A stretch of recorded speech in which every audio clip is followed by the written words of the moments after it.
Muito bem, esse é o programa Voz Missionária, programa da Igreja Evangélica Assembleia de Deus do Campo Eclesiástico de Rodeio Bonito. E hoje uma programação especial do Dia da Mulher.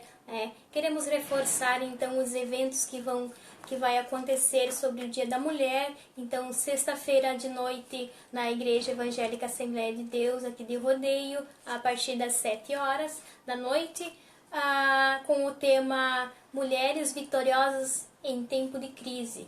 Também sábado vai acontecer na Santa Bárbara, na congregação, lá na congregação que é atendida por irmão Gilmar e a irmã Isamara. Então, sábado à tarde, às 14h30.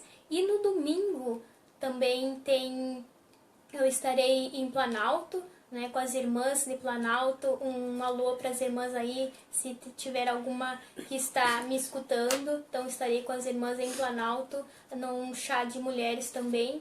E congresso também em Pinhal, domingo também, Então, temos vários eventos aí que você mulher pode estar indo festejar, comemorar, agradecer a Deus pela sua vida, pela sua família, Então, esses são os eventos então do Dia da Mulher e para todos nós, se alegrar no Senhor. Eu quero também trazer uma palavra que o Senhor tem colocado no meu coração para a tua vida. E eu queria que você refletisse neste momento, sobre um tema que eu trouxe aqui. Então, o tema que eu gostaria de falar essa noite é o plano original de Deus para a mulher. O que Deus pensa sobre a mulher? Por que Deus criou a mulher? Você sabe por que você existe? Qual a sua função? Quem somos nós? Qual que é a nossa vocação? Então, muitas vezes isso passa pela nossa cabeça. Quando paramos de viver, influenciada pelo dia a dia, pelo que vimos e seguimos, às vezes a gente para e se pergunta, por que Deus criou a mulher? O que Ele pensou quando criou a mulher?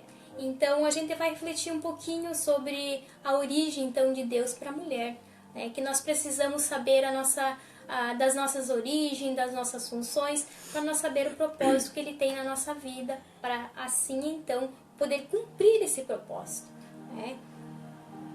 Então, qual seria a nossa vocação? Qual seria o nosso propósito?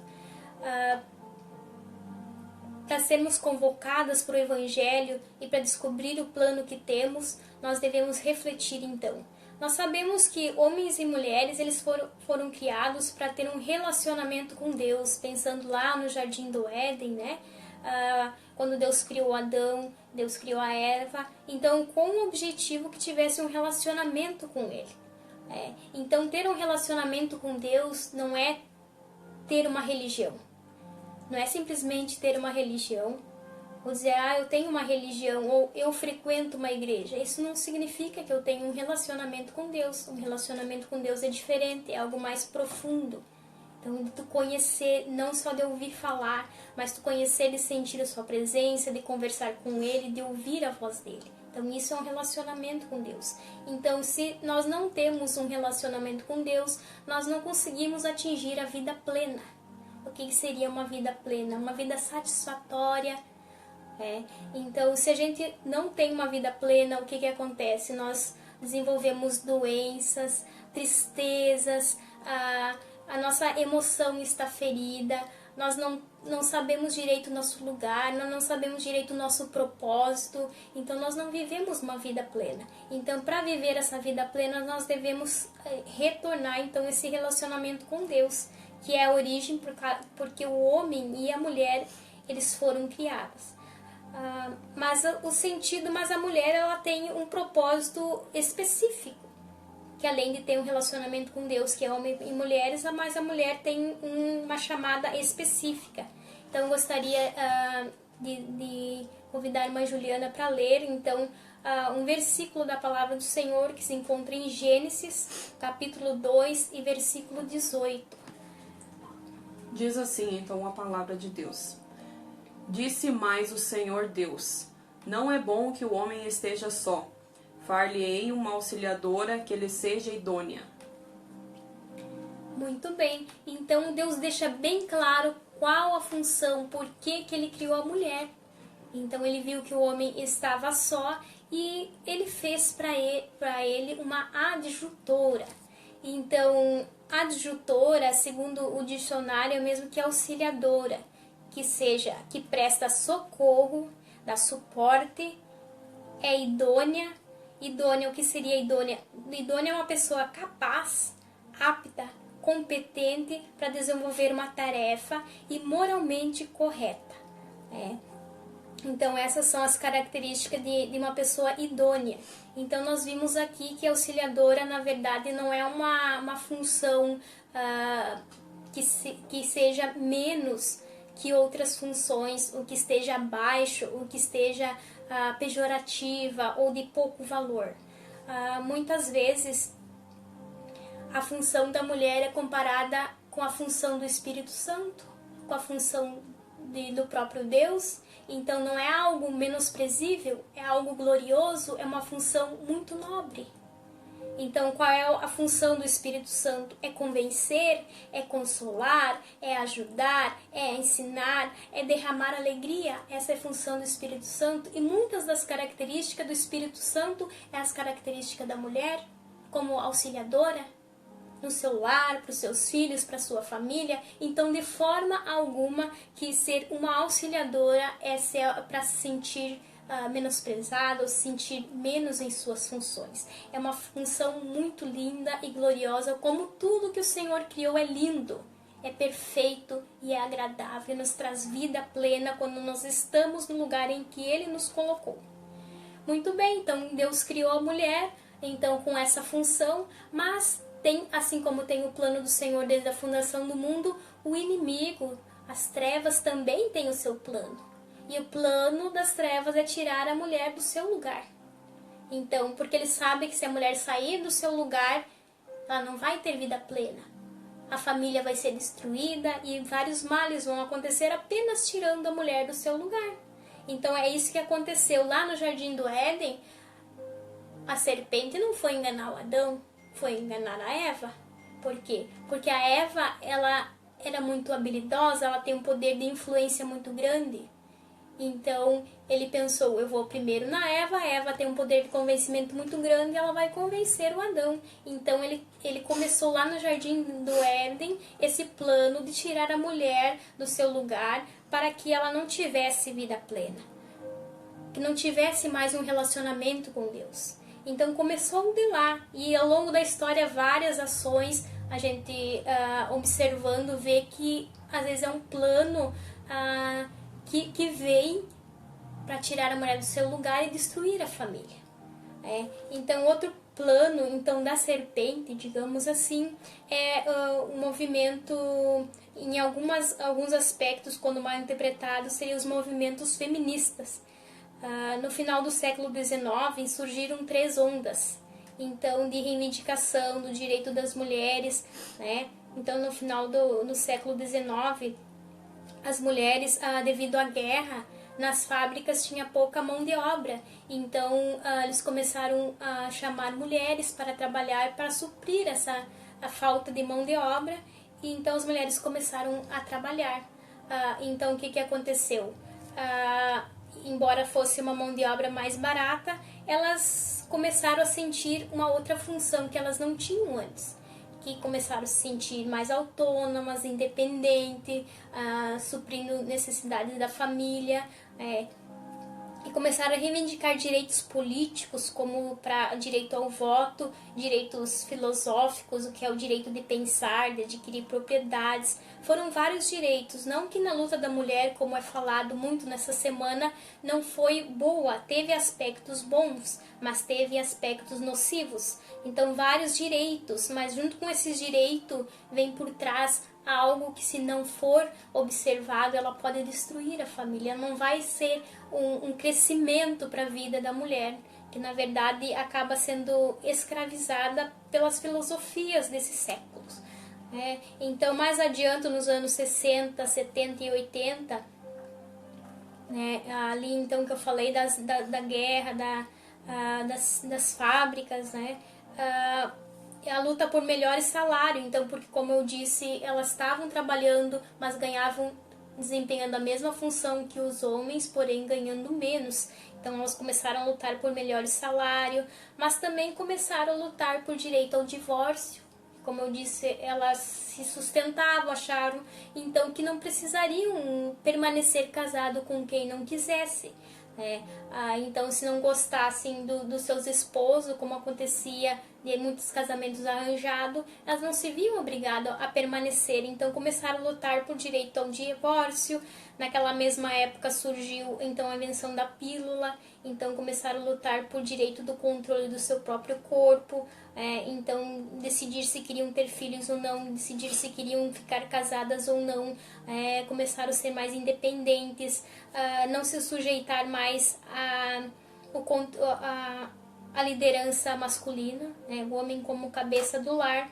E também veio posteriormente os movimentos hippie, sexo, droga, rock and roll. Então começaram a lutar por outros direitos, E então, como eu disse, os progressos às vezes vêm acompanhado de pequenas sutilezas que vêm para destruir. Em vez de acompanhar o avanço, vem com pequenas sutilezas que acaba destruindo, em vez de trazer uma evolução na vida, na sociedade, na família.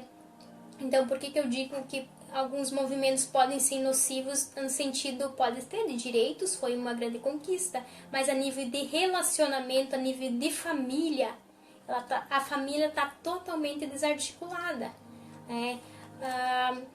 que foi então um plano, digamos assim, das trevas para acabar com a família.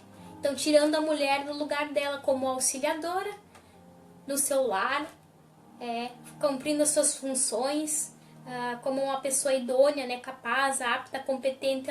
Deus criou ela competente. Então não precisava ela fazer várias coisas e reivindicar vários direitos, que ela já tinha aquele direito. Na verdade, Deus criou ela com toda a capacidade. Mas as consequências, então, da mulher sair de casa, abandonar o seu lar, muitas vezes abandonar marido, abandonar filhos, então não cumprindo a sua função original, tem consequências até hoje. Por exemplo, no homossexualismo, se as pesquisas de uma estudiosa que ela fez questionamentos então para pessoas que eram homossexuais, elas pediam a visão que elas tinham do pai. Então, a visão que esses homossexuais tinham do pai, que eles eram ausentes, que eles eram muito violentos, ou eram fracos. Então, qual era a visão que eles pediam, qual visão que essas pessoas, então homossexuais tinham da mãe, que visão, como é que foi a mãe deles? Então, eles diziam que a mãe era forte, que a mãe era heroína, que a mãe era lutadora. Então, ali é a visão que os filhos têm dos pais. Então, distorce muitas vezes a maneira deles querer ser. Então, pode ser bom para os filhos, pode ser bom para os pais, ter uma mulher forte, heroína, batalhadora, que cumpre várias funções, mas para a mulher isso é muito desgastante. Como eu vou falar mais adiante, as consequências disso tudo, de ser multitarefas. As mensagens que a gente vê nas mídias sociais sobre a mulher, em vez de alegrar e valorizar a mulher se sente deprimida.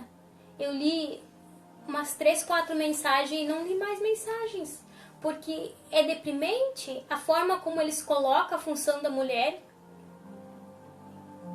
Todas aquelas tarefas, com certeza você já recebeu em seu WhatsApp, no seu Facebook, várias mensagens, e tu vai ler e só degride a mulher. Diz que a mulher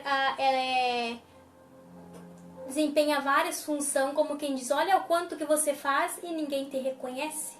Então a pessoa que lê aquilo, como que vai se sentir? Frustrada. Mas na verdade ela está num lugar que não é dela. Tem coisas que não é para ela fazer, não precisa ela fazer. Então, cada um se colocando no seu lugar, a carga não vai se sobrecarregar num ombro só. Na verdade não é uma competição, quem pode mais, quem é mais inteligente, ou quem é mais competente, se é o homem, se é a mulher. Cada um tem a sua função e juntos vão desempenhar, porque vão formar uma só carne. A mulher depende do homem e o homem depende da mulher. Eles são juntos uma só carne. Agora, na medida que eles se separam, e cada um quer viver a sua vida, cada um quer viver a sua profissão, cada um quer fazer, ter os seus pensamentos, as suas lideranças, a sua autonomia, o seu dinheiro, a sua carreira. Então quem sofre são os filhos e a própria pessoa, porque sobrecarrega, vem depressão, vem ansiedade, vem vários, a emoção fica doente. Então, temos uma família doente, temos uma igreja fraca e temos uma sociedade corrupta, uma sociedade doente. Então, as consequências, elas são inimagináveis. Então, teve também uma terceira onda, então, do movimento feminista, que começou a abordar não mais só a mulher branca, de classe média, como era no tempo que começaram a ingressar no mercado de trabalho, mas começaram então a incluir as mulheres de outras etnias que eram discriminadas, como as de origem de pele negra. Então houve uma modificação e começaram a assumir então que na verdade homem e mulheres eles são diferentes. Coisas que a Bíblia diz desde a fundação do homem e da mulher, Deus já colocou, Deus já instituiu, Deus já falou que eles eram diferentes e cada um eles se completavam, eram uma só carne. Eles não são iguais, isso a Bíblia já falava. Então, de tanto sofrer, de tanto ver coisas erradas, teve que dar o braço a torcer. Então, o movimento feminista é reconhecer que homens e mulheres não são iguais. Então, prosseguindo, eu queria fazer uma analogia. Então, da mulher que tem o jogo de xadrez. No jogo de xadrez ele tem a rainha. Então, e é uma peça muito importante no xadrez, a rainha. Porque um movimento errado pode pôr todo o jogo a perder. Então, no jogo de Deus, a rainha é muito importante. Então ela pode, se ela for posicionada por Deus com sabedoria, o jogo tá ganho. Mas também quando não se é deixada ser posicionada por Deus, automaticamente ela vai ser posicionada pela força das trevas, pela força do entendimento desse século, do inimigo que cegou o entendimento desse século. Então, ou é posicionada por Deus, espiritualmente falando, ou é posicionada pelo diabo. Então, por Deus, temos que ver qual o plano de Deus na nossa vida, qual a função para que fomos criadas, né, nós mulheres, e o que o Senhor espera de nós, qual a nossas qualidades, qual as nossas virtudes para nós saber o nosso propósito, a nossa missão, ou simplesmente vivemos um dia após o outro, vendo conforme as outras mulheres pensam, vindo conforme a mídia pensa e vivendo o Deus desse século. Então é uma escolha. Eu te pergunto hoje, você está sendo movida por quem? E como você age na sua casa? Você tem saído de casa e negligenciado? Eu não quero dizer que a mulher não deve trabalhar fora. Eu sou exemplo disso, eu estudei, sou psicóloga, eu trabalhei há alguns anos já como psicóloga. Nesse momento eu estou me preparando para trabalhar como autônoma, não mais como funcionária pública. E eu sei que é muito difícil conciliar a carreira e a vida do lar. É muito difícil, é estressante, é desgastante, é uma tarefa é um fardo muito pesado. E chega um momento que tu diz, eu não quero mais carregar esse fardo. Eu não preciso mais fazer de tudo e atender tudo. E parecer que eu não sou, para ser forte, para mostrar que a mulher ela é poderosa. Ela tem a sua função. Então, se não negligenciar a família, podendo conciliar com o trabalho, é uma bênção de Deus poder contribuir com o seu esposo. Ela vai estar auxiliando, vai ser uma auxiliadora no lar. contribuindo financeiramente também, desde que não deixe de lado a sua função, que é mais importante, a prioridade, ela é ser auxiliadora no seu lar, para os seus filhos. Os seus filhos são o seu maior tesouro. Porque tudo passa quando uma criança fica doente e tem uma enfermidade e precisa gastar. Os pais, a mulher, ela gasta tudo que ela conquistou na sua profissão, saindo de casa e trabalhando para cuidar, para recuperar a saúde do seu filho, da sua filha. Então, o que é mais importante nessa hora? A gente vê o que é mais importante.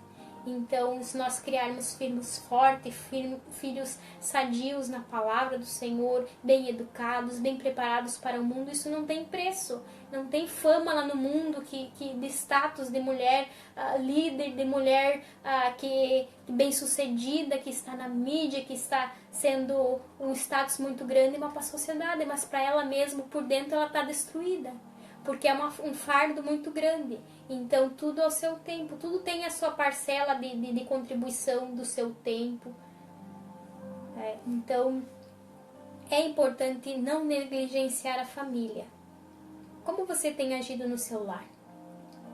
Porque se temos o Espírito Santo, nós somos mulheres sábias. E a mulher sábia, ela edifica a sua casa. O que seria edificar a casa? Seria lá no seu lar ser uma intercessora, é aquela que ora, que intercede a Deus pela bênção dos seus filhos, pelas suas necessidades, ela intercede, ela ama, ela cuida. Então ela não manipula, ela convence com esse poder, essa habilidade que Deus deu de convencimento, de influência, né? Ela educa, ela aconselha, mantém a união e a alegria do lar. Então, para nós fazermos tudo isso, Deus nos deu armas poderosas nas nossas mãos, que seria a oração e a sabedoria. Então, essas armas, nós estamos orando, nós estamos usando essas armas? Você tem usado a arma da oração, a arma da sabedoria? E usado de forma correta? Então, essas armas, elas mudam, elas transformam vidas, transformam realidade, transformam o nosso interior, tirando aquele fardo pesado de estresse, de multitarefas, e vem uma serenidade, uma sabedoria para administrar, uma sabedoria para ser útil, para ser valorizada, sem precisar se desgastar. Então, diante de dificuldade, nós podemos usar então as armas do Senhor nos deu, que é a oração e a sabedoria, ou podemos utilizar as armas do mundo. Quais seriam as armas do mundo? Vou dar um exemplo, uma mulher solteira, ela quer se casar, então ela vai usar de estratégias. Digamos que ela conheceu um rapaz, então ela pensa consigo: a próxima vez que eu ir naquele evento, eu vou vestida para matar. Então ela se produz, ela se arruma e acaba até exagerando para chamar a atenção. Mas o que acontece? Ela não chama só a atenção daquele moço, ela chama a atenção de vários homens, principalmente casados. Então ela desperta a inveja de outras meninas, ela fofoca, ela vai despertar várias coisas ruins, com a intenção de despertar a atenção desse jovem. E ele provavelmente vai notá-la. Mas o que vai acontecer? Ele não vai ver ela como uma princesa, como alguém para criar um lar, alguém para ser cuidada e ser amada. Ela vai ser olhada com os olhos de alguém que pode ser uma aventura. Então, se nós queremos ser a princesa do Senhor, nós devemos nos vestir adequadamente para ser princesa do Senhor. Então, nós vamos... nosso horário também está se passando, mas é muito importante nós refletirmos sobre essas coisas. Então, toda mulher tem um chamado, uma vocação, também não só para a sua casa, mas para fora da sua casa. Então, mediante o que a gente falou, eu queria te lançar um desafio. Liberte-se do engano da serpente. Então, porque a mulher posicionada é lar transformado. Então, seja uma reparadora de brechas, juntamente e o seu fundamento seja para fortalecer. uma serva de Deus, né? Então, para prestar socorro, uma sociedade que está doente, num lar que está pedindo socorro, dos filhos que estão pedindo socorro.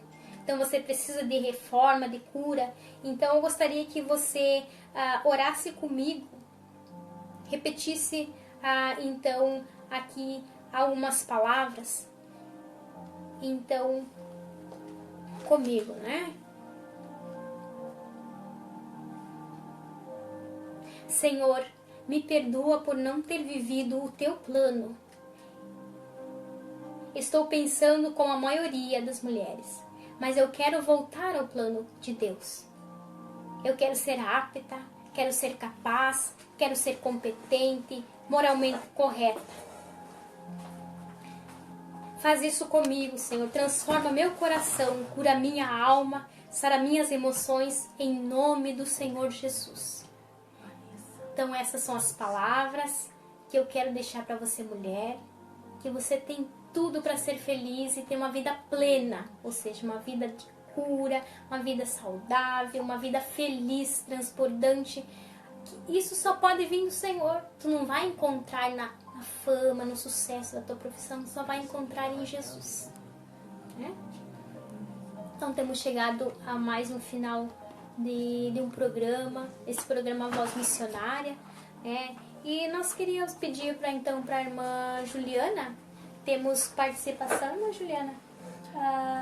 Então vamos fazer uma oração final e vamos abençoar então as mulheres em nome de Jesus, essas que estiveram nos ouvindo e refletindo por um momento sobre a palavra do Senhor, sobre o plano do Senhor para a vida delas. Então oramos em nome de Jesus. Altíssimo e eterno Deus, nesse momento, Senhor, oramos então por cada ouvinte, Jesus, que está, Senhor, na sintonia deste programa, Pai. Quantas pessoas, quem sabe, Senhor, estão necessitadas de ouvir essa palavra, Deus. Tu conhece todas as coisas, Senhor. O Senhor nos criou, o Senhor nos formou, ainda no ventre da nossa mãe. O Senhor conhece. O Senhor sabe todas as coisas. Agora, Jesus, entra nessa família, Senhor, que está necessitada, Jesus, de uma luz, ó Pai. Clareie a mente dessa pessoa, Senhor, que ela possa entender o Teu projeto, Jesus, na vida dela. Pai querido, tira a tristeza, tira a angústia, tira, Senhor, ó meu Deus, a falta de autoestima, Senhor. Deus Todo-Poderoso, quantas, quem sabe, Senhor Jesus, estão sofrendo, Pai, por motivos, ó Deus, de serem, quem sabe, Senhor, humilhadas, ó Pai. Mas nesse momento, Senhor, eu intercedo, Senhor, junto a Ti, Jesus, para que venha abençoar, para que venha curar, Senhor Jesus, as feridas, ó Pai, e que o Senhor possa abençoar poderosamente, ó Deus, essa casa, essa família, este lar. No Teu nome, Jesus, nós Te agradecemos. Amém. Amém. Volta a nos ouvir na próxima quarta-feira, se Deus assim quiser.